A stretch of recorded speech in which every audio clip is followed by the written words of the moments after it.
Hey, y'all. Hola, welcome to 30 Minutes Down South. She's Allison. And he's Carlos, and we are two top producing realtors. With two extremely different Southern upbringings. Join us each week as we explore the Lake Murray area with our special guests. And welcome, Allison, to another episode of 30 Minutes Down South. How are you doing today? I am great. You're great? I am. That's awesome. I like very good energy this week. Yes, I'm working on it. You know, we have a very Positive special... vibes. Oh, yes? Mm-hmm. You are? But not positive vibes. Positive vibes. Yes. Yeah. You shouldn't be working on it. It should be natural. We should get natural positive vibes every day. It's just loving the weather. The war is falling down and World War III is about to start and stuff happening, but we keep the positive vibe. That's what I'm saying. Vibes, yes. Positive energy, because there's always something that can go wrong and that can be wrong. And we can't control those stuff. That's right. But we can control a positive vibe. And in order to reinforce that idea, we have a special guest today. We do. We do. We have a Shriner who has firsthand experience with, as a child, being taken care of by one of the Shriners hospitals. So I'm excited to talk to him. I don't know a lot about that organization at all. You know what? I don't know much either. Even though that I've seen him around and I know a couple people that are part of the organization. How about we listen from him? Yeah, we'll see what he has to say.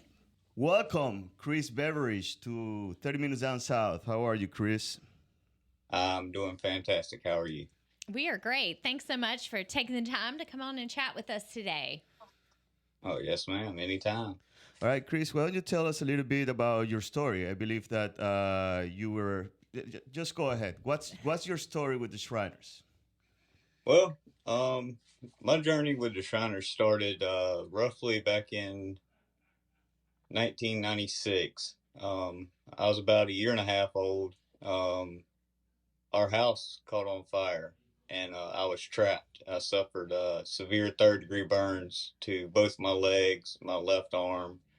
I was rushed to Richland Memorial Hospital at the time, to their trauma unit, where doctors had done multiple things to try to fix the situation.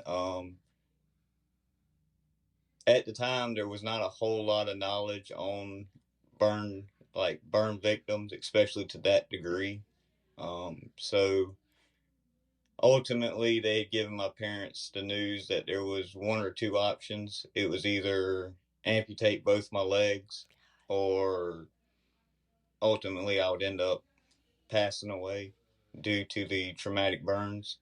But it just so happened that a Shriner was there visiting his wife for her lunch break, and he had caught word of my parents in the waiting room and made the phone call up to the Shrine Hospital, where that next day they put me on, at the time, what was called the Flying Fezzes, which was a group of guys that owned a private airplane that flew me out of Owensfield, Columbia, South Carolina, and flew me straight to Cincinnati, Ohio, where I began my treatments. I had multiple reconstructive surgeries from the time of being burned up until 15 years old.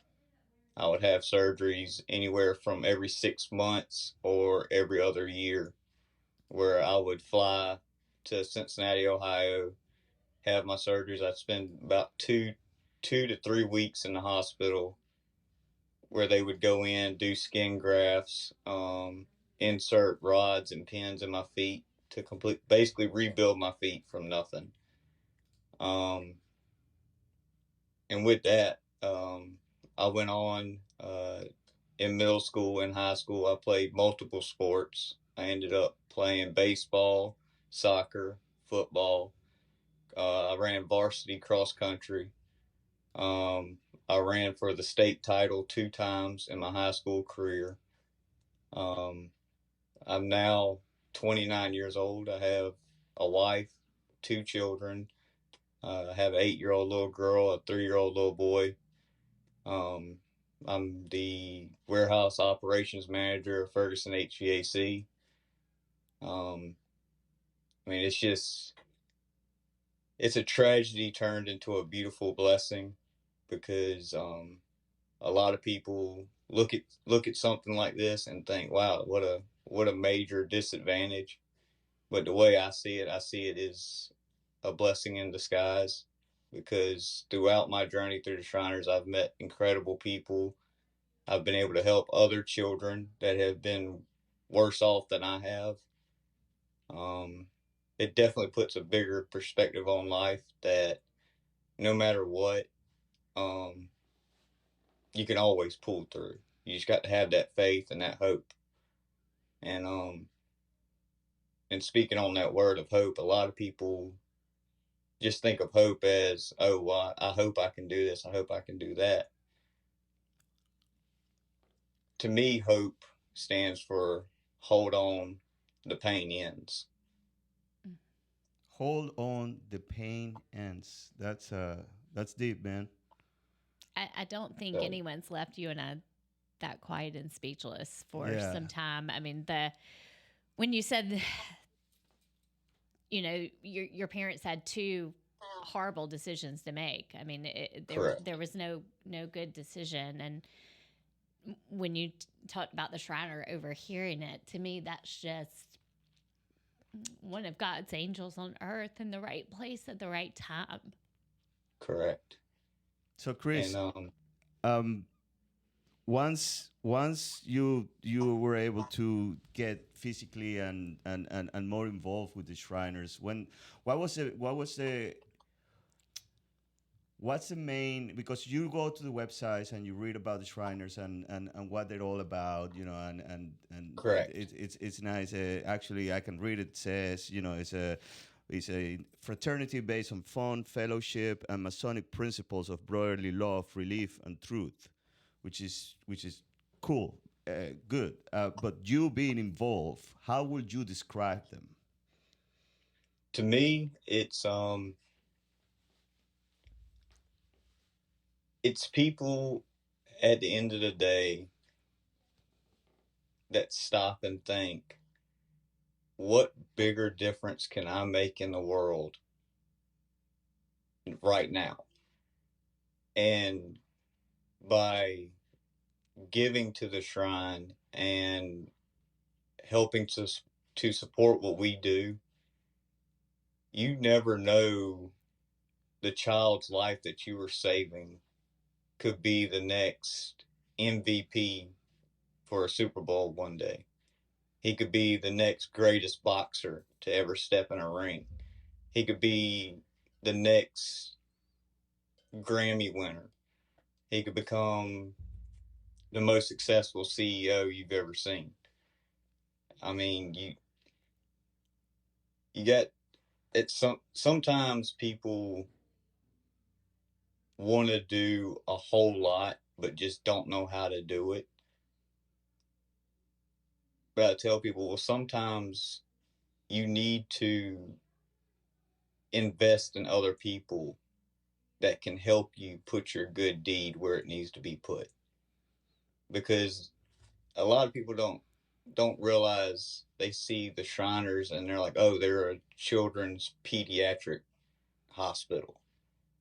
Well, we treat multiple things. We treat burns, we treat scoliosis, we treat I got a couple of things here where I mean, we treat clubfoot, limb deficiencies, brittle bone disease. A lot of people don't know about. Um, we treat disorders such as spinal bifida, Mm-hmm. and we treat cerebral palsy. Um, So, how many hospitals are there? Is it just the one in Cincinnati? there is collectively right now worldwide, there's 200 hospitals. Oh, okay. Didn't know that. Right now, there's over 400,000 sitting what we call nobles, which is members of like actual Shriners. There's 400,000 of us. That's Um, awesome. And I had no idea. well, this is an As you well know, organization. because you Carlos asked me before we came on, like, how much do you know? And I was like, not much at all. yeah, Well, and that's good. That's we're learning. yeah, I believe your organization is over 150 years old. Is that correct? that is correct. The first Shriners Hospital was created back in the first actual hospital was built in 1922 out of Shreveport, Louisiana. The first temple was erected in which was Mecca Shriners out of New York City in 1872. So, Chris, I'm going to stop you right there. What exactly is a shrine temple? Because when I think about a temple, I think about a religious. Religion. Yeah. Correct. A temple is basically like our local temple here in Columbia, the Jamil Shriners. It's more or less where we congregate and where we hold our business meetings, and we hold different like fundraising activities. Um, it's more or less just a place for fellowship and for us to congregate, and which is completely open to the public. Like any company, any organization um, can use our facility to hold banquets, set up events, anything you want to do. I mean, it's basically a safe place where people can go and just have fun and enjoy themselves. So, Um, Chris, it's not necessarily a religious or a church. That's no, not at all. So no, we're not a you can be part of your community church, and on top of that, you can be part of the Shriners. correct. Um, it's a lot of people have that misconception that the Masons and the Shriners that, oh, these are just a bunch of weirdos in these crazy hats that And fun practice cars. this and that, and that's not what it is. I mean, it's you believe what you believe. There is no set religion behind it. I mean, So, what are the Shriners doing locally? What are some of the, I guess, charities or service groups that y'all work with in um, our local community? we do many things. Obviously, the biggest one that most people see is our attendance in parades. We're in a lot of parades. Like the biggest one was the uh, St. Patty's Day parade in Five Points, the Lexington St. Patty's parade. We hold different things throughout the year. We do the circus at the Jamil Shrine. We have each little like groups within the shrine. I'm a member of a couple of them. We have like the Beachcombers, which is like a shag group where we do shag dancing. That's You can learn how to on shag your dance. alley. We do lessons and stuff like that. You have the Sportsters. That's the guys that you see on those red trikes with the big wheels and stuff. Mm-hmm.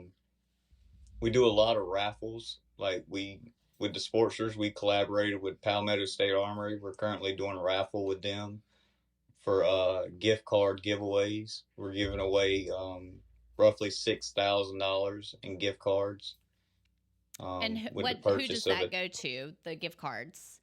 The gift cards go to whoever wins that drawing. There's 10 places.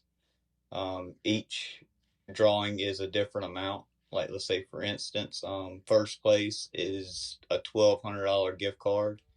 Okay. And then it just goes down from there. Sixth place through 10th place is a $250 gift card. And all proceeds collected from that fundraiser go directly to the operations of the Jamil Temple. But what we do is the money we raise, we direct it either towards operations of the temple or to our local hospital, which is the Greenville Hospital. Um, most all of our money is raised off the public. Nothing is, it's all nonprofit proceeds. I mean, everything's either out of our pocket or we literally have to pound the pavement to the public and ask for help. Um, Gotcha. How often do you no one guys? gets paid to do any of this. I mean, it's all literally out of our time and expenses. How often do you guys meet? It depends on how many different groups you're a part of.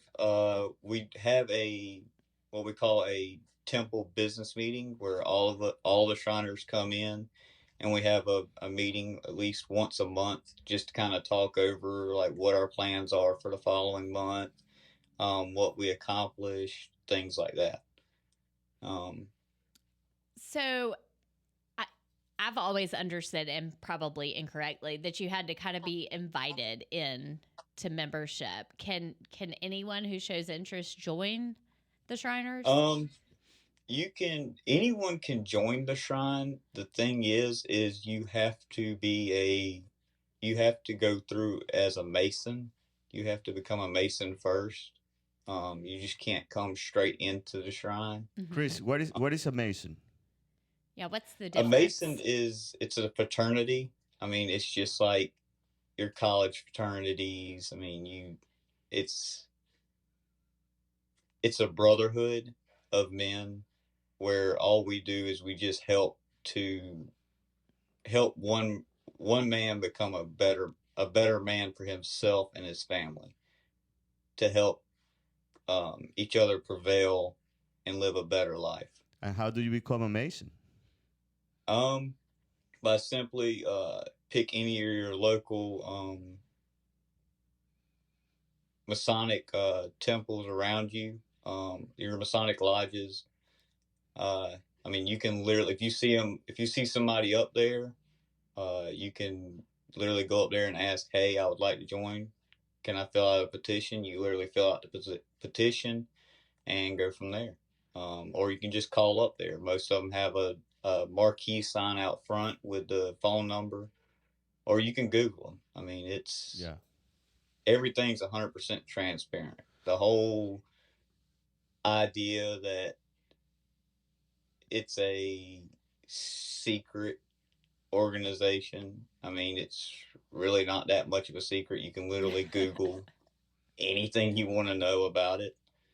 Um, but So, in order for let's say me, I want to join the Shriners. I want to be involved with the Jamil Temple. Your story touch us obviously, and we definitely want to look more into it. So, in order for me to be part of the Shriners organization, I have to become a Mason first, and then from there be able you to join move you up guys.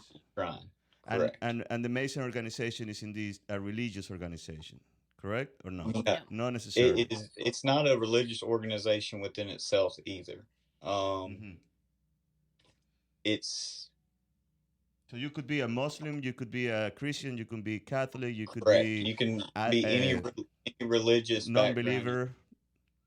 Okay. Well, you have, and the only restriction is you have to have a belief that there is a higher power. The only thing that would ultimately stop you from becoming a Mason would obviously be that you do not believe that there is a higher power. Okay. That's where the big misconception people get. They Okay. think Masons are devil worshippers, we're Satanists, we're this or that. I mean, you just have to believe that there's something bigger and greater than what you are. All right. So back to the Shriners. You said that's only for men, no women allowed. A woman cannot directly be a Shriner, but there are other like groups within the shrine that are for women. Like, Mhm. for instance, we have what's called Daughters of the Nile, which is basically a offside organization of the shrine, because there's a saying behind every Shriner, there's a great and powerful woman. Because, like, for instance, without my wife or without the women that stand behind us, none of it, I would not be able to do any of the things that I do. It I also mean, could without be support, behind every great woman there is a Shriner. There you go. right? Of course, you're going to turn it around. It's a two-way road. It's a tag team thing. Yeah. I mean, it takes, because you got to understand it's very time consuming. It's literally a second job. I mean, Oh, wow. and I mean, a lot of people ask, why do you do this? You got to be able to be willing to truly dedicate yourself to making a difference and being a better person and making that difference in the world. Well, I think it's awesome. We need more people willing to step up and give more of their time just to make this world a better place. Exactly. Yeah. Yeah, I completely agree. Chris, so the main, as far as I understand, the main work towards the general public that the Shriners do, it's health related with hospitals. Is that correct? Correct. Okay. Our main focus is the children. Gotcha. So and children's hospitals. Correct. Okay. Um, is there any that you see? Is there any? How do you choose which childrens can go, which childrens to help? I mean, like, is there any requirement for children to be helped by the Shriners, or other than obviously the diseases they're going through, or the injuries that they're going through? That literally is the only requirement for a child to be a Shriner's patient, is based off of their disease or the injury. Um, there is no financial requirement. It's no questions asked. I mean, you could be a multi-millionaire or you could be the poorest person on the street. No child will be dictated by the financial situations of its parents. That's not what this is something that everyone has the opportunity to benefit from. So, Chris, if there's someone listening and they have a child with, one of the illnesses that you talked about, how do they Correct. go about getting help from the Shriners? You can do one or two things. One, you can go to Shriners Hospitals for Children.org, and there is you can learn more on that by going to our website. Again, it'll explain everything. If you're in the United States, you can call the toll-free number 800-237-5055. Or if you're in Canada, you can call 800-361-7256. And basically just give them the information and they will make the decision on which hospital would be best suited. We have people come from all over the world. Even here in Greenville, South Carolina, we see people as far as Africa, the Middle East, everywhere, all over the world. Children fly here just to get our treatment. That's amazing. Because the Shriners are just the technology and the research that we have is above and beyond.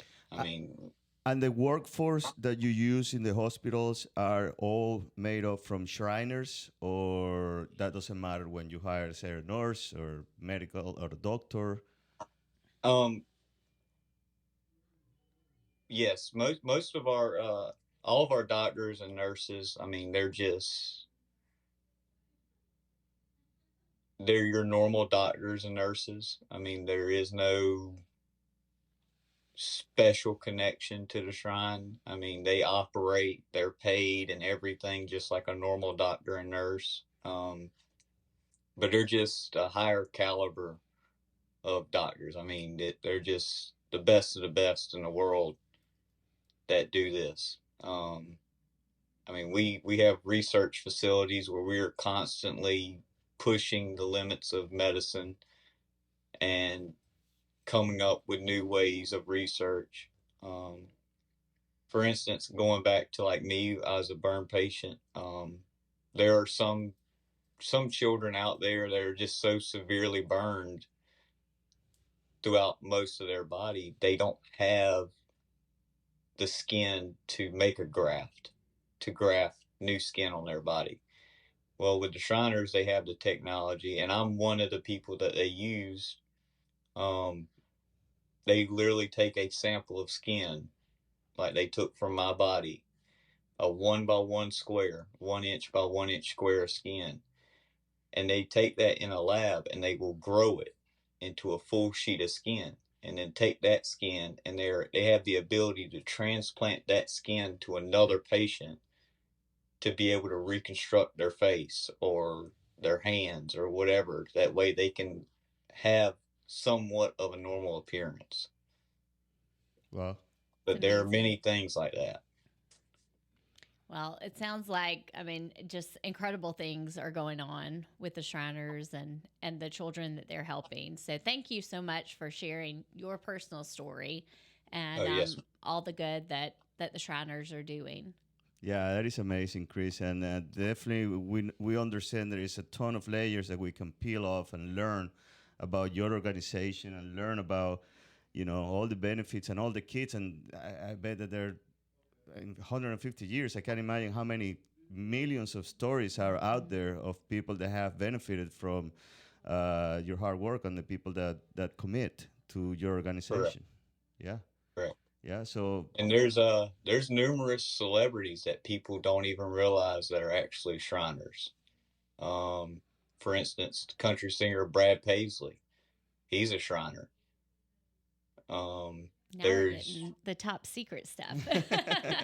there's numerous celebrities. Well, it's interesting because the one way that we recognize Shriners is because of the funny the hats that you guys wear when you're in public or when you're in certain situations, and then you just assume that that's the only way to recognize a Shriner. And like you're saying, you could be right next to somebody else that is just not necessarily wearing the hat and is a Shriner. Correct. I'll give you another key tidbit piece of information of how to identify a Shriner or a Shriner patient or family member. We sometimes you'll see us like with these little pins on our collar. And what that pin is called, it's called a potentate's pin. And what that pin represents, well, it started back when the first hospital was constructed in Shreveport, Louisiana. That was at the time that the polio outbreak happened. Well, that pin was given to the patients and the family members of that patient. So when they traveled down to the train station in Shreveport, Louisiana, the Shriners at the hospital would be able to identify that patient by that pin on their shirt. So that's what that pin stands for. That is to recognize, hey, I'm a supporter or I'm a Shriner of the Jamil Shrine or whatever local shrine, because there's, like I said, there's numerous shrines all throughout the U.S. Yeah. Everywhere. Awesome, Chris. We'll awesome. Keep an eye out. We'll keep an eye up, and hopefully, people that are listening this and listening about the Shrine Temple for the first time, they do a little bit more research, and hopefully, we can grow your organization. At the end of the day, that's what we all want. Yes, sir. All right. Thank you so much, Chris. Have a great day. Thank you, Chris. All right. You too. You have a great one. All right. Awesome, man. Thank you. I think that I have never seen you cry before. Period. Not just cry on the show. Obviously, that's never happened, but cry at all. So I have such a soft spot when it comes to things with children. Mm-hmm. And I don't know if you were there when I warned everybody a couple weeks ago, but with my oldest heading into her senior year, I am like an emotional basket case, and I will be. So I'm going to warn all of you who are listening for the next probably 15 months. I'm probably going to cry every week. So I'll try and keep it together. But I mean, that was just, you know, you hear stories about things with somebody being in the right place at the right time that changed someone's life. And I mean, if that Shriner had not been standing there and just overheard that conversation, Who knows? Who knows where Chris would be today, or if he'd even be here. And it obviously really touched my heart. Yeah, it's as close as an angel as you can describe, you know. And definitely this is an organization that I didn't know much about it. And I've been to the Jamil Temple several times. I mean, yeah, I'm pretty sure. I've been for other things, yeah. Yeah. Have you been to the Repticon? No, I hadn't been to Repticon. You haven't? No. They host it, I think, twice a year. Yeah. And it's. I'm not big on reptiles. Well, I'm not that big either. I don't like cold-blooded animals. It is fun, you know. You have to go at least once. I'll send my kids with you. Sure, why not? Sure, I'll host them. Yeah, come over, and they might come back with a little present for you. Yeah. Well, but I really did enjoy hearing about the great things that the Shriners are doing, and just that seem to be people who just want to make this world a better place. Yeah, they host professional boxing too in the Jamil Temple. And there you go. And the circus. I'm telling you, you know, like it's some activities that if you didn't know were happening in town, they're happening, and you go just not to entertain yourself, but if you know that in the back of the wheel, you know, there is a way that you're helping people out by just showing up and having fun. I mean, there's nothing more fun than professional boxing or reptiles or a circus. And on top of that, if you're entertaining yourself one night and your family, you're also helping a child. That's a win-win situation. Double whammy. Is that double how you whammy. Double whammy. Usually that's a bad thing, but it's a win-win situation. Definitely. Definitely. How many times have I said definitely today? It's like one of those words that just stick on me. Definitely something that you want to read more into it. The website is full of information, and getting to join, you know, it seems like you have to be a Mason before. I didn't know that, for example. Yep. Sounds like it. I mean, I can't join, but that's okay. You should look into it.